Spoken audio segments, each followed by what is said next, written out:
and welcome to today's live session, everybody.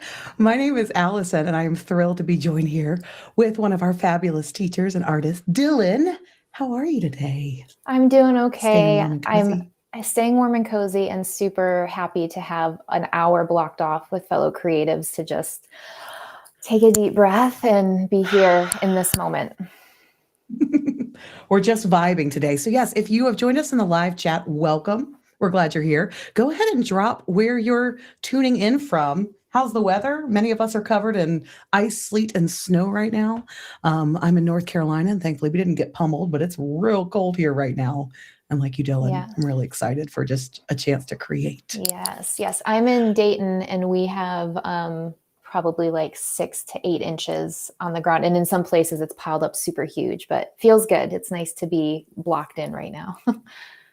Exactly. Well, the whole point of today was, as you've already said, hello from Brazil. It's hot here. Boulder, I'm assuming it's cold there, from Valencia, Spain. Great. Keep on tuning in and telling us where you're checking in from. It's great to have everybody here. And as Dylan's already shared, there really is no, I'm about to say no purpose, but being creative in community is a purpose, right? Mhm. There's no agenda. There's lots of Yeah. purpose and intent with what you're here. Dylan, have you ever heard of a holiday? I'll use that loosely called Blue Monday. Uh, That was what originally I had generated not. this. I had never heard of that before. I hadn't either. So, for those of you who have never heard of that either, our friends to the north in Canada introduced us to this concept of Blue Monday, which is usually observed the third Monday of January. Typically, is the time where people are starting to lose that gumption and drive they may have entered the new year with, and feel like they've already not completed their New Year's resolution. And we're here to say, there's no magical day on January 1st. You can be creative any day, anytime you want. And even if you haven't started yet, you could start right now with us. And so that's what we're going to do. Mhm. All right, checking in from the chat from all over. I see Miami. Today's high is 85. Okay. Berlin, it's freezing. Toronto, Michigan, Seattle, San Francisco, fellow North Carolinian, Sacramento, California. Amazing. So I'm going to stop yapping and we're going to start creating together. Dylan, tell us about the creative project that you have brought to either start or work on today. Yeah, sure thing. So could I get my overhead so I can show you guys what I finished up? So I just finished up this spread, this study of bunny heads. I've been wanting to practice with gouache, or not wanting to. I've been practicing with gouache for years. And I'm really trying to get over my fears of painting the things I really want to paint, like little animals and little people. So I just finished this spread this morning. I just finished these two guys. And I thought it might be nice to continue with the bunny study because if honestly, I started here and kind of ended, well, I ended up here, but I feel like as I went on, the bunnies started to look worse and worse, and my first ones were better, which to me just says like, hey, I'm still practicing, I'm still figuring out their shapes, and there's no need to rush on to the next subject matter. I can do an entire second page of bunnies if I want. So today I'm going to do another spread of bunnies, but unlike the last spread where I was doing white on top of a colored background, I'm just going to keep my background white and I'm going to paint some brown bunnies. And so I have some swatches here pulled out of the colors I'm going to work with. I find pulling my palette out early really keeps things from going crazy right away, kind of keeps me in Mhm. bounds. And so I've got some browns here, a burnt umber, and then a mixed brown from my primaries of flame red, cyan, and yellow. And then I've got a really pretty orange here mixed from medium yellow and flame red, and then a pink from this mix plus white with a little more red. So I'm starting there. And then I also have a folder of bunny references that the team will send in the chat to you guys. Just in case, team, if you didn't see that, for some reason I can't participate in the chat, but I sent the link in the private chat to you guys to share to the chat for everyone. Sorry to break the fourth wall, everyone. Just trying to get you bunny references. But there, if you want to follow along with my references, there is a link coming, and I'm just going to be focusing on the brown ones that are in that file, so that I can really practice with making light marks on top of a darker ground. Whew, so that was a lot of words. And I just want to say that, I'm on camera, so I feel nervous and I don't want to paint dumb things in front of you and look like a loser. That's not what this is about. This isn't not about how I look to you guys. This is not about how you look to us. This is about us taking an hour out of our day and exchanging our doom scrolling or whatever mindless dopamine hits we would be getting. We're trading it in for something real. We're going to do something really good for our brains today by taking deep breaths and being in the moment and playing with our art supplies. So I've already mixed up some of my paint over here on my palette so that I didn't bore you while on camera, but there's nothing to it. Just took my swatches and started mixing that on my palette. So I'm going to pepper in a couple of questions for you. And by the way, those of you in the live chat, feel free to drop questions. I'm going to let Dylan continue to focus on her artwork, and but we'll throw some as we all kind of learn how to vibe and create together here today. So I'm going to throw a question to you first of all, because you came prepared with these beautiful swatches. So I do not fancy myself as an artist. I'm a creative, but I'm trying to get better at that. And of course, I have people like Dylan to inspire me. I am deeply afraid of a blank page. Like that is just the most intimidating thing. So is choosing a color palette that, what are some of your tools and tricks to get over that? Is color first your usual way, or do you have many ways to get something onto the page? This is a great question. And actually, I put out a class last year. Some of you may have watched it, called the Sketchbook Fillers Club. And one of the guidelines that I talk about in there, the very first guideline actually is called Find Your Doorway, or Find Your Doorways, because there's multiple ways into our sketchbook practice. A lot of people, instead of finding the doorway, the easy way in, they pick a really high up window and then try to climb through that. So they'll pick something really lofty, like, oh, I want to paint this collection that's going to get picked up by a client and it's finally going to be my success story. Or, oh, I'm going to paint this person's face and I've never painted a face before. And every time you try to climb through a window, you're really just making things harder for yourself. And so the idea of doorways is finding the things for you that make it easier to get back in your sketchbook practice. So to your point, Allison, yes, sometimes just picking the colors. I don't know that I can paint a whole sketchbook spread, but I know I can pick some colors out. That's a very low bar. It's a way for me to at least start touching my art supplies. And then once I've walked through that doorway of picking my colors, then all I want to do is like pick one and start getting it on the page. Like just the touching of the art supplies, the warming up of the art supplies of considering color makes it so that now I'm hungry to get those paints onto my palette, and I get excited to kind of take that first step. But however, for some people, sitting down to pick out a color is like, oh no, like now I'm overthinking. Now I don't know what colors to pick. And so if that's you, then color is not your doorway. Color is a window. And so your doorway may be painting a favorite shape. Like I know a lot of watercolors, they love to paint leaves, right? Because it warms them up. You get to see the paint move around the page. You get to mix some color up. And so I think it's really about checking in with yourself and what truly sounds fun, what sounds enjoyable to you, so that you can just start. Because for most of us, once we're started and we're in it, we're good to go. It's that starting that's really difficult. Yep. A lot of yeses in the chat, loving that analogy, and I completely agree. If you haven't yet and you're on Skillshare, Sketchbook is a hit. Instant classic, I'd say. I love the doorway and jam ourselves through not even just a window, but a really hard, high up to reach window where trees and bring in extra props just to get started. So I love that. I also love you have towards the beginning of the class, you talk about ugly art, something so many of us want to write off because we want our art to look like yours out of the gate. And we don't give enough credit to artists sometimes for how much ugly art they have to create until they can kind of create the stunning spreads that so many of us see as those highlight reels. That's so true. And also I'll add to that, imagine that you guys wanted to learn an instrument. I say this in the class, let's say that one of you today was like, I'm going to learn how to play guitar. I'm going to learn how to sing. And you picked, no, let's do the instrument, not singing. And you're like, all right, I'm going to play my favorite Jimi Hendrix song today. Like, that's crazy. Like, that's just crazy expectations. And people who are learning an instrument, they sit down and they play the same false notes over and over and over, but those just float up to the sky, right? You don't ever have to see them. You play the note and then it disappears and you play another one and you get better.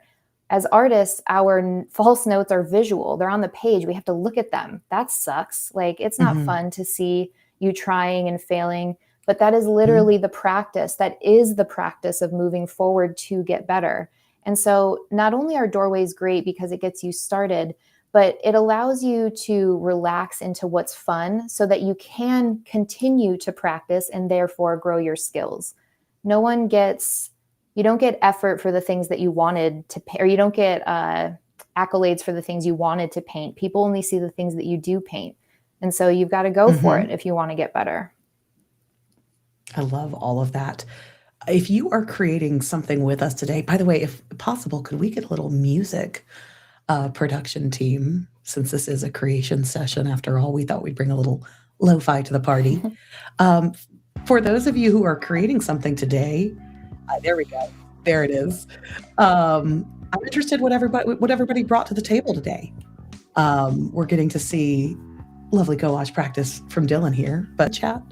I have started, Lisa Bardot is another fabulous teacher on Skillshare, who has some wonderful Procreate classes. So to your point, Dylan, as I said earlier, I don't consider myself an artist. I know many people would disagree and say that we're all artists, and I'm becoming more comfortable with that.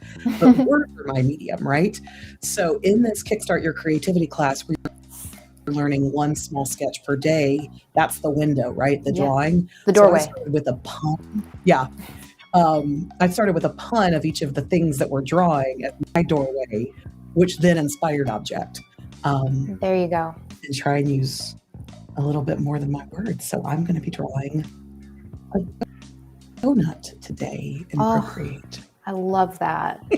And that's a great example. Like, for some people, like, writing a list of prompts is their doorway, like just sitting down, or like maybe sitting down and doing a doodle, or not doing even something as neat as this, but just doing some swatches, doing some warm-ups with your arm, whatever that thing is that's going to transition you from not doing the thing to doing the thing is a good use of time.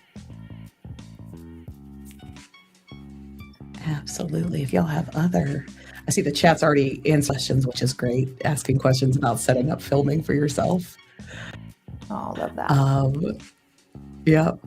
So many people, in the chat, I know this without even having to ask y'all at different places in their creative journey. I bet we have beginners who are just learning how to hold their pencils and pick up their paintbrushes and how to open and start a new sketch in Procreate and things like that. We have someone, Nick in the chat, just got accepted into Design Graduate School. Congratulations, Nick! Oh, Which is fantastic. And so, we graduate school, that's huge. And so I love that, anybody is on their journey right now and there's no place to be. So congrats to you, Nick. The way I'm taking on these bunnies right now is my own doorway. So I'm not asking myself to perfectly paint these bunnies in one go. Right now, the only thing I'm doing is laying down a base layer. I've picked a neutral kind of average color of these brown bunnies, something that I can do dark strokes and light strokes on. And I don't even have to worry about that though. Right now, I'm just looking at the shape of their little faces and their little bodies, and I'm doing my best to translate that with a brush. And so not only am I practicing interpreting shapes, but I'm practicing with my brush. I'm practicing mixing paint with water. There's so much practice that happens when we just try. It's so cool. I love that. All right, now the chat's chatting, and I was also working, so I don't want us to interrupt anybody. Erin just got back from a yoga retreat in Costa Rica yesterday. That sounds phenomenal. Working on a painting of a small earth. Yoga and art are a really beautiful combination of following your intuition flow. Yes.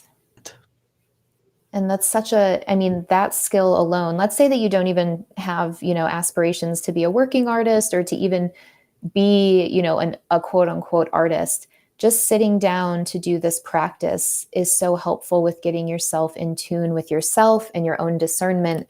And that plays back into every other part of your life, all the choices you make. I mean, it's truly just a wonderful way to, I don't know yourself. Mm-hmm. Using watercolors to practice painting blue herons says, Oh, "Now that's a beautiful. snappy tune." I like that username. And I'm guessing, yeah, I love like with watercolors and learning the ways, that they can bloom on the page. And so I bet taking something beautiful like a bird and just seeing what shapes the watercolors will lead you to. I bet that's a fun practice. Mm-hmm.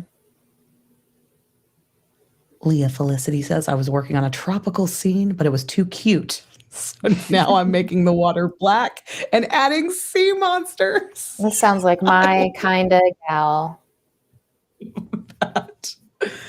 And Leah is clearly a fan of Dylan classes, so probably why, if you guys are sensing that synergy there. Stucker is S. Tucker. I never. I'm always afraid I'm going to read the names wrong, so I'm so sorry if I do. Is trying out a new color palette on an abstract watercolor page. Love that. That's another, your favorite color can be a doorway into your practice. Like, let's say there's one tube of paint or one marker or whatever that you're super drawn to all the time. You're allowed to pick that up literally every day and let that be your doorway into your practice. You don't have to reinvent the wheel. Love that. All right. Anybody else? Yeah. Y'all let us know in the chat what exactly it is that you're working on, because we want to hear about it.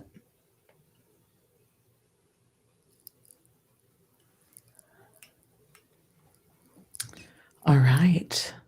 Alejandro asks, can you talk a little bit about the nuances in going from water-activated watercolor palettes to the squeeze tube gouache paint?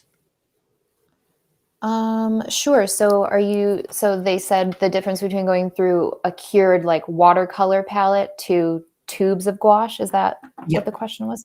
Absolutely. Well, for one thing, whether tube or cured, you're going to notice that the gouache is more opaque. And so with watercolor, you get to really layer those beautiful translucent and transparent layers on top of each other. And while you can thin out gouache to have some of those qualities, the pigments that are in it and the binders make it like they make it more opaque. It's meant to be an opaque watercolor.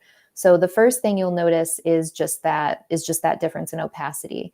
The next thing you'll notice is that when it comes to the tube, it's really easy to overuse the paint, or to use it too quickly.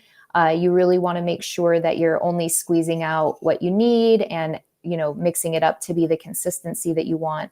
It's really just starting at two different starting points to get to the same end point. So this is gouache in here. This isn't watercolor. But if I wanted to use this yellow from my cured palette as opposed to squeezing out fresh yellow, then what I know is that I'm going to have to give this time. I'm going to have to squeeze some water in there, and I'm going to have to massage it with my brush to kind of warm it up. And so the tubes just get me up and running faster, but that also means that I can go through paint a little bit faster. The pros of having a setup like this is sometimes, like when I was working on those bunnies yesterday, sometimes I only needed a little bit of this mix that I use a lot, which is cyan and flame red. And for me to have to continually squeeze those out of the tube would be annoying and kind of heavy-handed. And so just having this at the ready to dip into for little details and things I needed was really helpful. But if I need to spread across a big area, then the small little cured ones can kind of be tough because it's hard for me to load enough paint into my brush at the right consistency to spread it across the page. But if you have any, let me see, from water-activated watercolor palettes. Yeah. If you have any more specific questions, Alejandro, I would love to hear them, but that's the main thing, is it just takes a little bit more finesse to get the paints up and running from a cured position than from the tube. And someone said, any tips on curing gouache in a palette? Whenever I try to, it ends up crumbling. I think honestly, the key to it not crumbling is using it regularly. There's a woman I follow on YouTube, Magda. Her handle is at the Wild Pencil. She's amazing. She paints from a cured gouache palette, and hers always looks milky and wonderful. But I think she's literally using it every single day. Like there's always kind of some moisture in there that's kind of keeping the paints alive. You can see as they dry, they're naturally going to crack because they don't have the moisture in them to hold them together. And so I think it's not really much. It's okay if they crumble. It's okay if they crack. It's more about when it comes time to paint. I like to make sure that I have an eyedropper or something that I can get clean water with. Like I wouldn't want to use my paint water right now because it's all orange. And I would want to make sure that I drop the paint in there a little bit before I'm going to actually use it. And I also have to really warm it up with my brush. But you can see already just adding that water, it already starts to fill in the cracks and reanimate the paint. And so I wouldn't worry so much about it cracking, but I would note that if you're not going to be painting very often, then you're going to be spending a lot of time reanimating your paints, which might not be a problem. It might still be better for you to have all the colors that you use at the ready. But yeah, I hope that helps. I hope those answers are helpful for you guys. I love it. Jessica says, I struggle so much with the dilemma of being an artist and just struggling to start after lengths of time not creating. And I think I missed your doorways concept. It sounds pretty useful. I will definitely be remembering that myself moving forward. Yes. Yes, please check out. I really like on it. I would explain it again here, but I explain it better in the class. Like that's why the class is so great. But definitely check out the Sketchbook Fillers Club. Those 4 guidelines, truly, they're not fluff. It's not a bunch of BS. Like those are truly the things that I have galvanized and learned through the years and really believe in. So it's wonderful. But and Jessica continues, and I know I do, and I'm guessing a lot of people in the chat do as well. I know it's something we all face, but I just don't know how to get out of my head judging myself.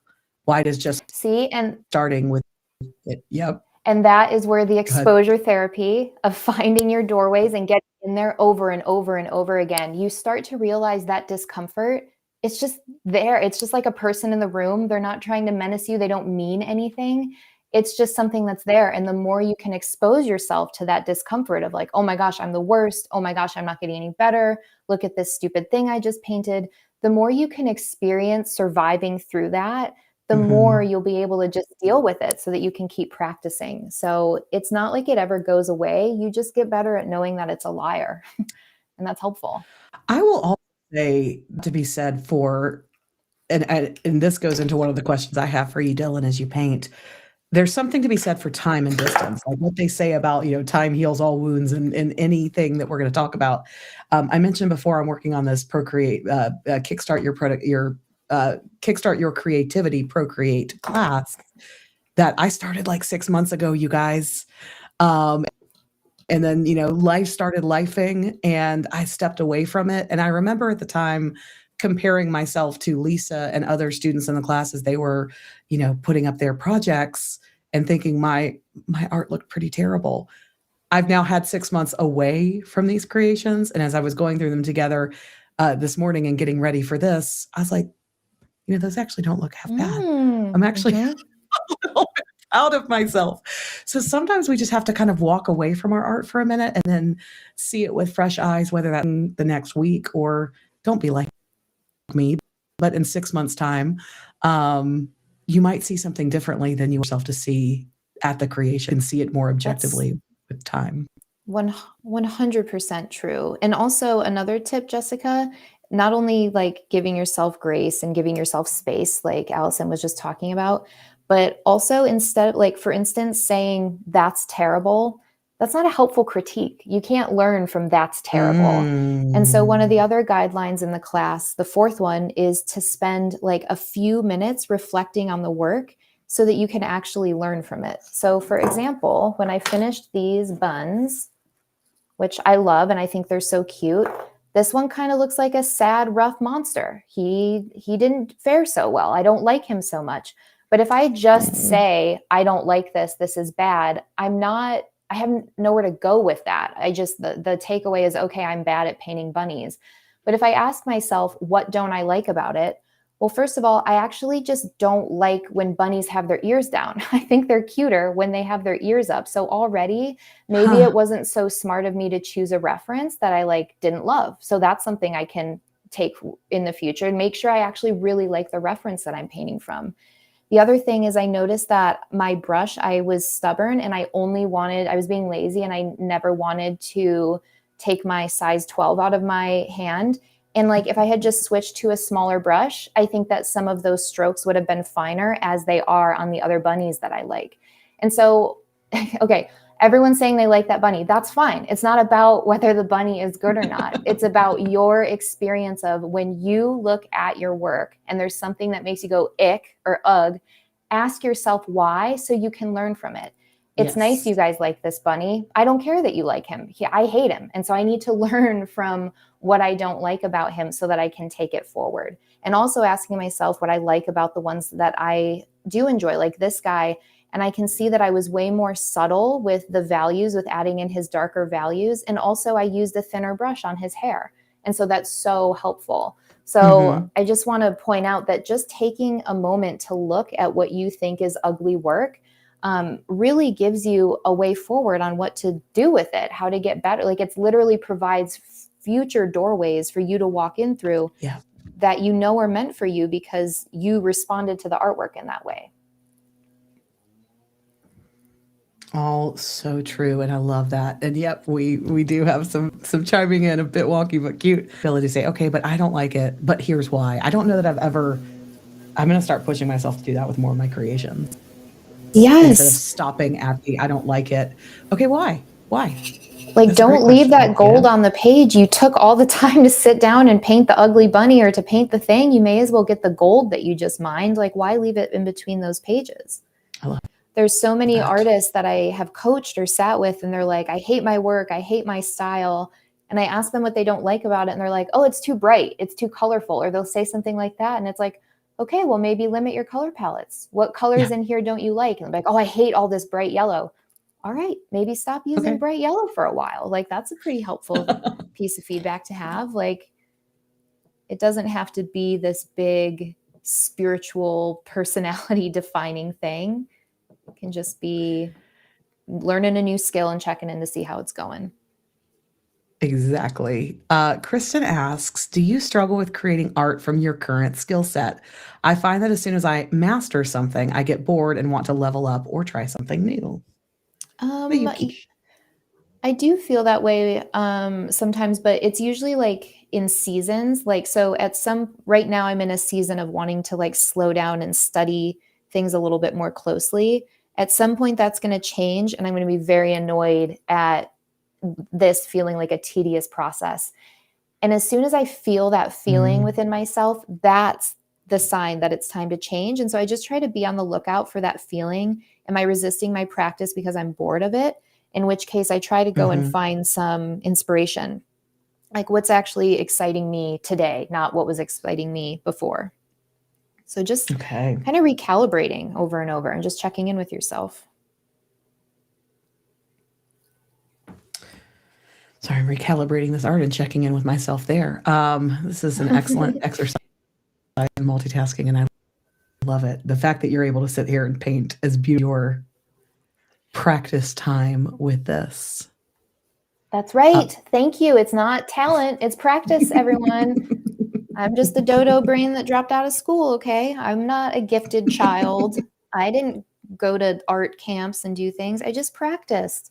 And I've made a ton of ugly stuff. And I've made some really cool stuff that I couldn't have made without getting over myself and making the ugly stuff.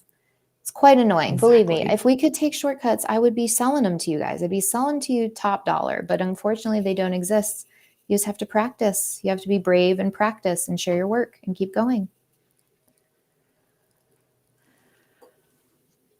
I've long heard many people that I look up to as creatives and an assortment of fields say, oh, it's not that I'm talented. It's that either I don't care or that I'm, whatever, nice themselves brave. I'm just willing to try. I'm willing to be bad at something. Yes. Nico Pup asks, and I know the answer, but I'm going to ask anyway, so you can show it. This is off topic, but is that one of Peggy's brushes? Oh, yes, it is. Let me look at my camera. Let me go ahead and sell my girls' brushes. Yes, Peggy Dean of the Pigeon Letters. She makes wonderful brushes. I like them a lot. I'm using her size 12 and size 4 studio round, but I've got her whole slew of stuff, lots of her different brushes and everything. So yes, I like the way her brushes snap. If I want something, I also have a natural hair brush that I keep on hand for if I need something that's going to be fluffier and softer and like spread out. Like this boy doesn't have a very nice point on him, but he can really organically like spread out a bunch of paint. But but Peggy's have wonderful snap to them to keep that point. Bend and snap. So kind of one thing I always love to hear from creatives on that is, adjacent some of the topics we've already had. Fabulous questions coming, please. When do you personally know when to push through versus when to take a rest creatively? Well, I would say that gosh, I'm sorry to sound like such a woo-woo SOB here, but it really is just through practice and discerning, like being able to feel inside. Like I can now tell the difference between my own inner voice and my fear voice. So my fear voice is the one that goes, gotta make more art, gotta make more art, we gotta get better at this, we gotta make more art, you gotta get better at this, you gotta make more art, you gotta get better at this. It's always pressuring me in a very incessant, crazy way. And I know what that feeling is. And so when that voice is telling me to push myself I shall not do. When that voice is pushing me, I know that things are loud in my head and that it's probably actually going to feel good to slow down. And honestly, what's funny is when I'm just really quick, I was about to go in and do the whites of the eyes and that paint is not dry and I would have had a sad time. You have to wait for your paint to dry if you want clear layers. What was I going to say before that, Allison? What was I saying? Let me see if I can help you rewind on that thought. Oh, sorry to throw you on the spot. I just fully forgot what I was saying. So we're talking anyone can remind us. It's a game now. We're talking about resting versus pushing through. Oh, yes. Thank you. And so now I can really feel like if I'm sitting at my sketchbook and I'm trying to take it easy, like if I'm like, no, I can just do some swatches today, or no, I can just, play around with this thing. And that feels inside of me like boring or resistancy, that's when I know it's time to push myself and try to do something that is exciting to me. Whereas if I sit down and I'm trying to do something fancy, but it feels wrong or it feels like I'm avoiding my practice because of that, that's when I know that it's time to kind of take it easy or to, does that make sense? Like it does. I can feel the difference. Fear voice versus slow voice. Getting a lot of comments about that. I'd feel like, or even fear voice versus your real voice, your real voice is a lot calmer and quieter. And it's like, not as dramatic. I mean, I have a degree in drama, so my real dramatic, but point taken. My favorite question to ask, I'll answer my own question, but if this helps as well, because I do love the fear voices. So kind of, being inspired by that, I love to ask the question, who told you that? So if there's something I don't like or something I've made myself to believe is true, I'll say, who told you that? And if I can't immediately come up with a so I look at the garbage. Who told you that? Did Dylan say that about my art? No, Dylan says, don't be mean to my friend Allison. You're a creative soul. That's right. That's right. I said that. That was my fear voice. That was my head trash talking. Yes. So start to question where you hear these voices come from sometimes. Sorry. Yeah. And even like the fear voice, like Allison just said, might not even be our voice. The fear voice is usually because you're looking through your perceived society's eyes. Like you've perceived how you've exited your own brain and body and you're viewing yourself from this perceived outside thing. Don't do that. View yourself from your insides. View yourself from, like, for instance, if I were to sit down, like I was trying to think of what I was going to paint when we sat down together, and my fear brain that looked at me from the outside, that tried to imagine you guys and imagined what you would say about it, was like, you can't paint another page of bunnies. You have to do something more interesting. They're going to see that you just painted bunnies. What are you just going to stay safe? You're just going to paint bunnies all the time? That's what my fear voice says. But when my voice, when I check in and say, well, what do I think about painting bunnies? I'm like, oh, that sounds great. Painting bunnies sounds great today. And it's about being able to trust and check in and hear that voice and know that you can trust that voice so much more than fear voice, than society's voice of, oh no, always be interesting, always be doing something new, always make sure that you're entertaining people. I don't need to entertain you guys. Most of you are full-grown adults. I am here to paint in my sketchbook and further my own practice, and it is a privilege that you get to see me do it. That's what Dylan voice says, and that's why it's important to check in. I don't know why I'm so Dr. Philly today and so preaching to you. I'm into it. On one. I'm super, super into it. As I'll take a small beat of celebration. After many, many months of leaving it on the shelf, I finished my donut and I have moved on. Yay! Good job. And just like that, the donut's done. I finished a thing. Who knew? Kristen pointed out, loves your line technique. Do you want to spend just a second talking about your process there? Thank you. Yeah. So the key to solid lines, so the first layer of paint that I laid down here was a little bit more watery. I did that so that I could get some interesting blends. You know, it's not super watery. It's not like watercolor, but I've got some cool blends. I've got some soft, interesting color stuff happening in there. And so as I build up and do additional layers, in order for these lines to look really sharp, I need the paint to be a little bit thicker. And so that's the main thing, is I just made sure my water to paint ratio was a little bit heavier on paint that second go around. And then for those little lines, I'm just making sure that I'm dancing really lightly on the tip of this brush. Like I could have switched, and actually now I don't remember what I did because I don't remember, but sometimes I'll switch over to my size 4 for that, which does yield better results. And sometimes I'm lazy and I'll keep the size 12 still in my hand and I'll just try to go light on it. But yeah, as long as you're using thicker paint, that will work. And then I'm just doing a light flick to get that direction and texture. Now, one thing I want to talk about, especially for the painters, if you paint with acrylic or gouache or some type of medium that you're building, you can go dark to light. I want to talk about this middle ground, this middle area when we haven't put the details on this bunny yet, like his eye and his mouth and the sharp details that will really make him click into place. He's kind of in between, and you have to really have a lot of trust. You have to just kind of trust the process. There's going to be a little bit of time where this bunny looks a little unhinged and looks a little crazy, but I just have to trust and keep up with where I am in the picture. Like the bunny I'm looking at has a little highlight here, but then on top of that, he'll have a little darker fur shapes that help bring him back to bunny land. But before I can do those tinier strokes, I need to get these bigger shapes in behind them first. And so for a little bit, he's going to look a little crazy. Trusting the process. It took me a long time to get comfortable with that. Yep. And that's another time thing, because I feel like, see, now you know, right? You have, I like to, I'm going to get woo-woo with you here for a minute. Ready? Do it. We're, all little cosmic sent here and on the, this imagination creative journey, right? And we're we're collecting data points.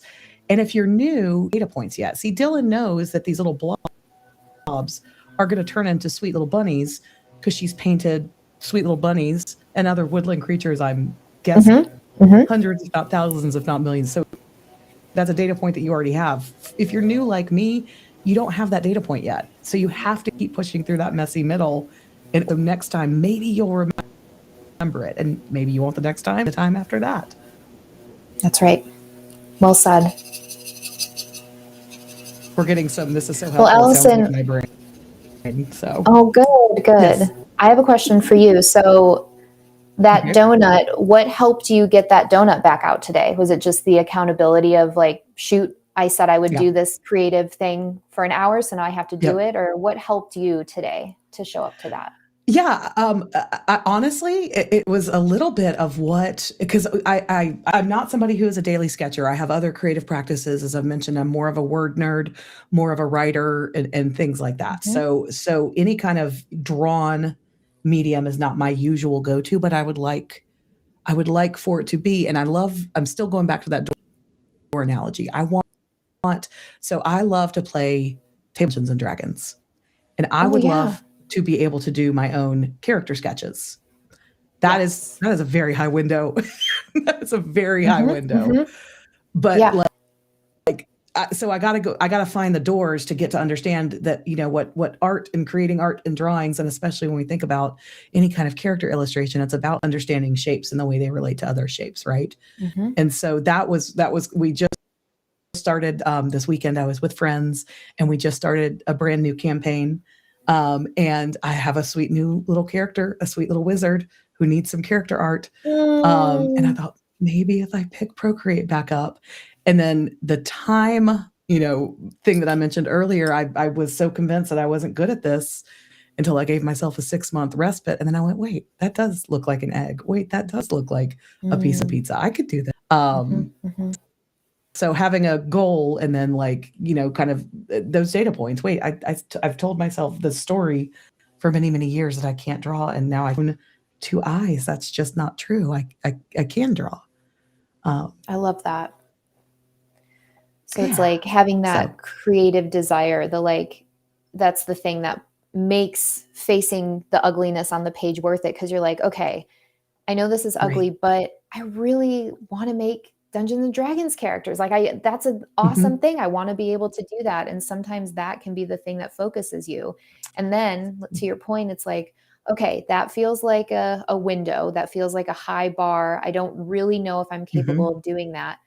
But what's the first step? What's the first doorway of that? Well, you can't draw Dungeons and Dragons characters if you're not drawing anything ever. So let's start there. Let's just Correct. start getting in the practice of drawing. What does it look like to regularly go look for your iPad after a day of work or when you haven't touched it in a few Right. days? Like, what does that skill look like? And then you build upon that skill. And so, yeah, I just love talking about this stuff.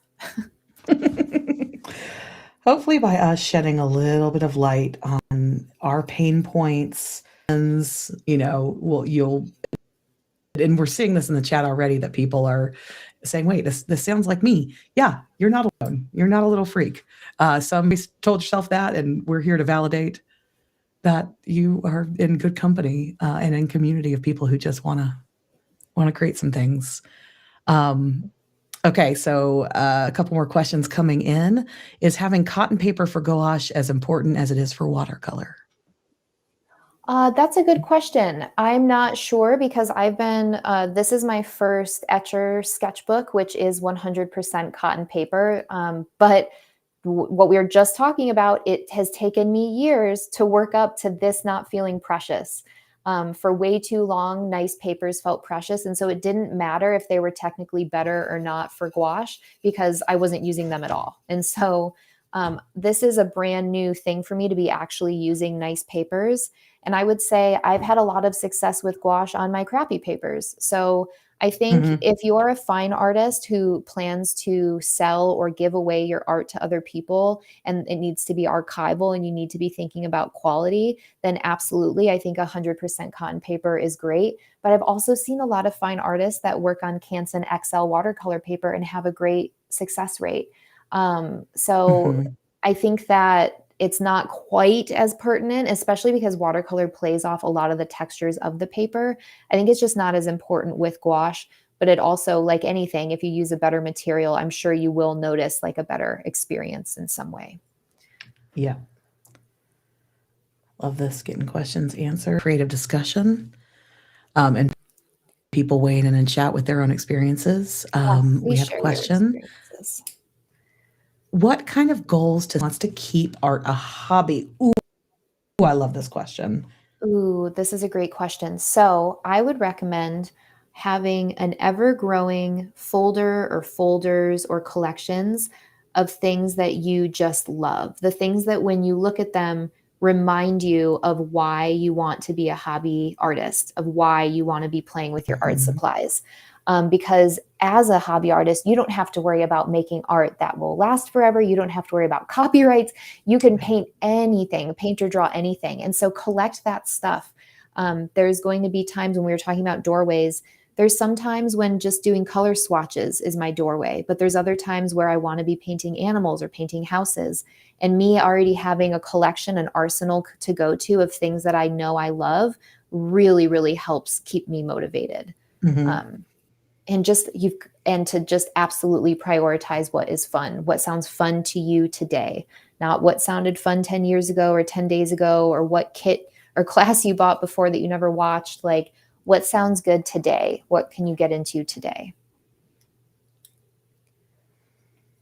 I've always loved that. Like, what do I, and it can be a small thing. Mm-hmm. Like, I want to go to the art store and buy myself a new pencil box. That's right. Now, sometimes that's I all you want to need. do that every day. Let's just do it every day. Yes. Okay, this is a good example. I'm about to do, let me zoom in a little bit to the person who was asking about line work. So this little guy, I've got some big shapes that I'm ready to now go on top of with smaller shapes, like in this ear. And I have gone ahead and I've picked up a little bit thicker paint than I was using for that bottom row. The way that I know it is because the paint is not moving too quickly in here. See, as I paint, it's not moving, it's sludgy. Whereas if this were really watery, just me holding it on its side, it would be pooling and puddling. So you can see I have a thicker paint. Mm-hmm. I'm using my smaller brush. And I'm left-handed, so this is going to be really annoying. And I'm just going to just really light little flicks.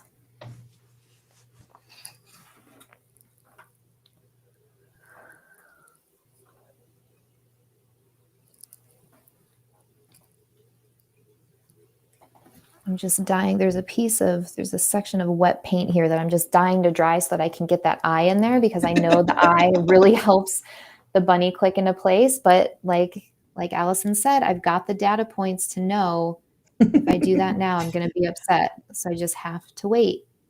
Let me publicly apologize for using the words data point on a creative discussion.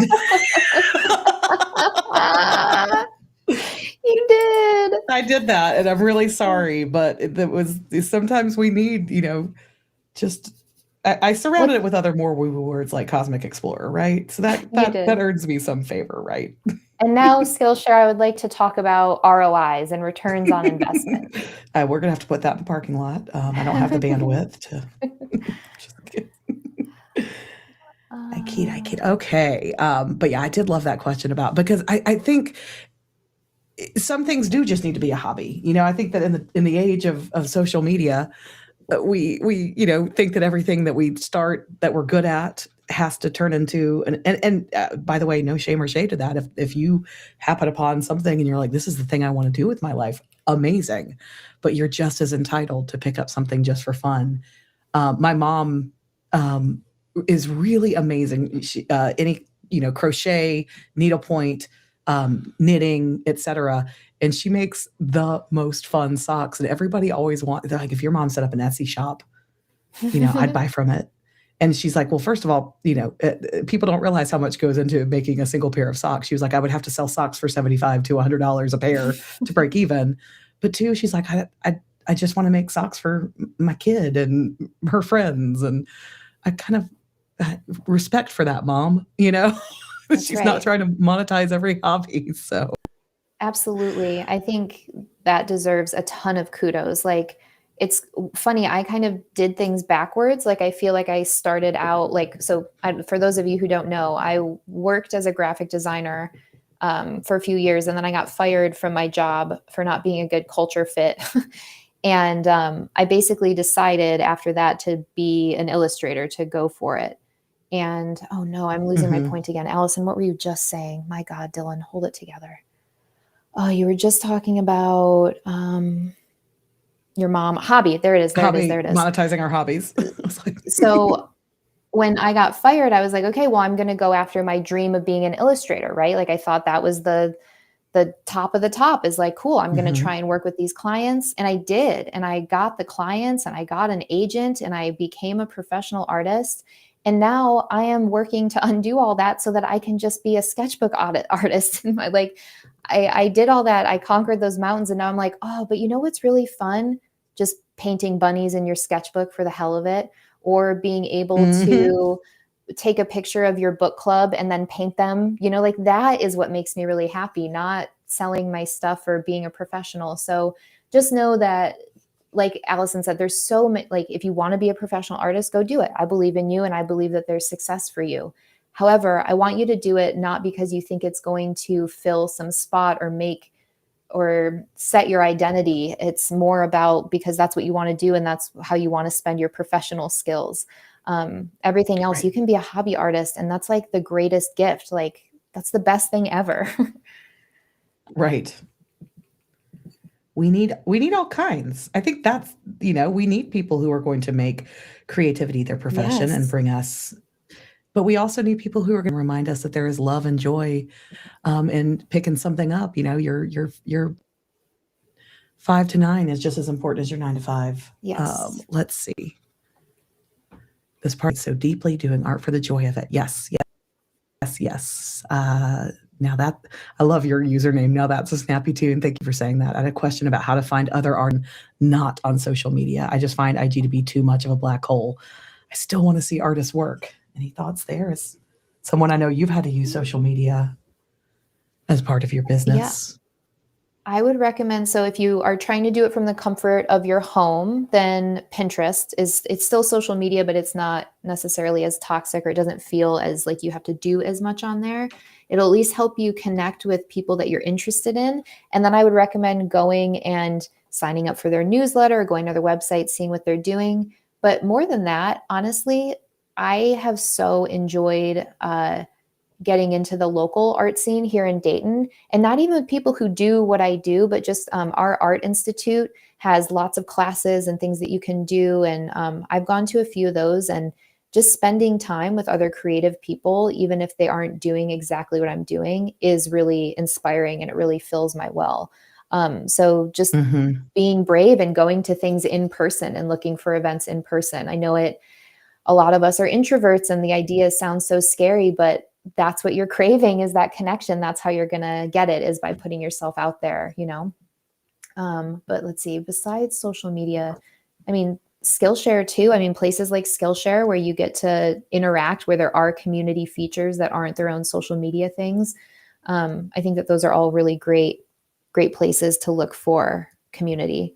Or if there is an artist you like, seeing if they have a Patreon, or seeing if they have Yep. classes, or where they're hanging out, um, all that stuff. I even play because I have over the years tried to really curate my social media feeds. So it's aspirational, sure, but also inspirational. It just feels good to look at. Um, and so like, who am I into? And then who are they into? I play that game a lot. So I love following Dylan. Who's Dylan following for inspiration? Who are they? And just Oh, kind of playing the 6 degrees of separation to other fellow creators. You start to teach your algorithm and train it what kind of mm-hmm. stuff you want. Um, Totally. and, the algorithm responds to me, not the other way around, right, everybody? That's right. That's right. And was it Now That's a Snappy Tune that asked it about social media? I Mhm. know it's kind of still adjacent, but also YouTube is so, I just love YouTube. And like, for instance, so that artist I mentioned, Magda from the Wild Pencil, she completely pulled me from a painting rut this summer. Like I was just so lost. And just her sharing and putting her work out there, it was so re-energizing. And so I guess just like be willing to look for art in different places, and you never know who will Mhm. cross your path. Like yeah. Love that so much. We've got about 5 minutes left. Really appreciate everybody who has joined to work on their art. Tell us how you've done in the comments now. Tell us what you've been working on. Done is a myth. Nobody asked you to finish anything today. Who told you that? Nobody. But where are you in the process now? Uh, there was a Latin of questions about supplies and tools, because everybody is curious how the pros do it. And we did get a question what is the name of the journal being used? I don't know if you're able to show too much of it because we don't want to compromise the art inside right now. It's Etcher, so ETCHR. So there's a vowel missing in there, Etcher. This is their hot press sketchbook. They also have a cold press one. So hot press is when the paper is very smooth and like it's been like ironed, like hot press with an iron. And then cold press is when it still has that texture in it. So they have both. I think this is their larger size. Normally I work smaller, but again, I wanted to have more room to play in this sketchbook, and it's wonderful. It is a little bit more expensive, but worth it because the paper quality is really, really high. And it just has, I don't know if I can flip it over without my bunnies, but it just has a white canvas cover. Okay. Oh, Jessica says she made a few bunnies and she feels better. Bunnies. Oh, and someone painted pears. Oh, wonderful. I love it. There is, for those of you on Skillshare, we have this beautiful creative feed that you can just post directly to, much like you might post in any other, speaking of social media. If you participated today, I'm going to go haunt the feed for the rest of my afternoon. Feel free to post and say that you were part of the Create, Chat, and Chill with Dylan today. And give us a little, you can upload your own videos and photos. I'd love to check it out and hit that heart button for you. Kate Coates has been swatching my markers onto cards for making color palettes more easily. Yes. So yeah. Feel free to. We need to get over the whole like it has to share it. We can share it in any state we want to. No, and in fact, here's some encouragement not to, for those of you who are like wanting to be professional artists. The amount of times that Anthropologie has ignored all of my finished portfolio illustration work and has instead seen one spread from a sketchbook flip through that I was flying past, and they said, "Wait a minute, we want that left page. We want that just like that is." So like they've picked up so much of my random, unfinished, incomplete, just playing around artwork. So you never know. Like you just got to make the art and keep going. Let's see. We are getting a request for the creative feed. I can also tell you, I can go see if I can try and grab it. But if you are logged into Skillshare, at the very top of the page, you'll see Skillshare browse and then creative feed. That's where I'm talking about. That's where a lot of the goodness gets to live these days. I'm glad you mentioned that because I honestly did not know about that. And I feel like I'm pretty well versed in Skillshare stuff. So that's awesome. Yeah, please go to Skillshare and follow Dylan. Take the Sketchbook Fillers Club or any of her other. I love you've got 2 different 14 prompts, which was my introduction to you. Because, as I mentioned at the top of this, are afraid of the blank page. And so having a buddy like Dylan to give you something to draw. And then eventually you get to the point where you come up with your own things. But yeah, if you're following Dylan and you go to that creative page, anything that Dylan posts, you'll be able just to see that live and in motion. That's awesome. And we'll take the comments here, getting that creative feed on over to the app. Certainly something we can work on. Yeah, I think it's on the web. It's on Skillshare.com. Fairly new feature, so it is okay that we're all still getting to know it.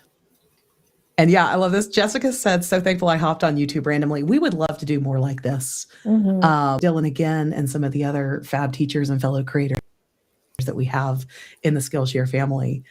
Just a chance for us to not have any rules or agenda, but just spend some time, making stuff together.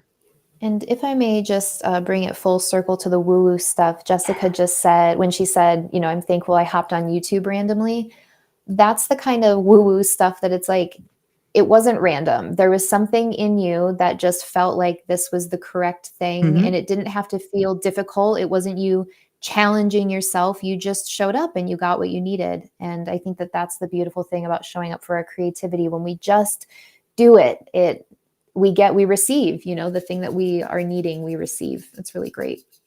Absolutely. All right. Well, we are right back at the top of the hour. So thank you so much to everybody who joined us. Smash that follow button on this channel. If it's your first time watching anything from Skillshare, do both live as well as recorded content, just to help people tap into all of the different ways that they can be curious and creative. creative. And with something like this, curious and creative in community. I didn't plan that, by the way, if all those C's just flowed on out. It was meant to Oh be. no, I'm back on. Here, I'll show y'all my in-process art that I've been working on. I'll show you what I finished as we wrap things up.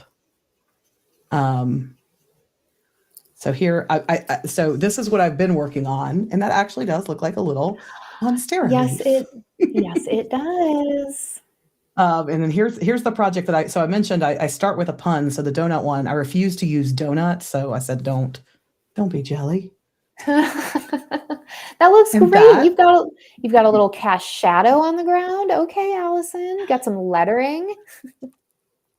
I am all because of Skillshare. Let me say, what was it? The Hair Club for Men. I'm not.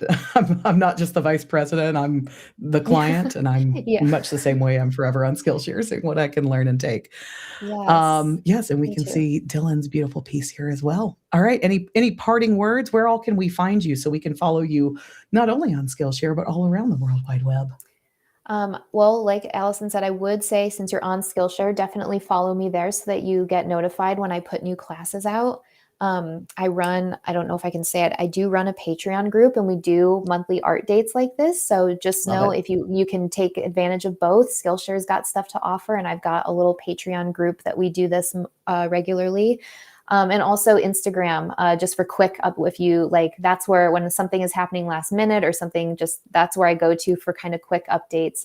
I would say subscribe to my newsletter because I know I'm supposed to and it's supposed to be valuable, but I'm not writing newsletters. I don't care. If you want to sign up for my newsletter, you can. I send them sometimes and they're really long-winded. And so enjoy if you want. And we love but it. I'd say Skillshare and Instagram and Patreon are the best places. Oh, and YouTube. I'm on YouTube too. There you go.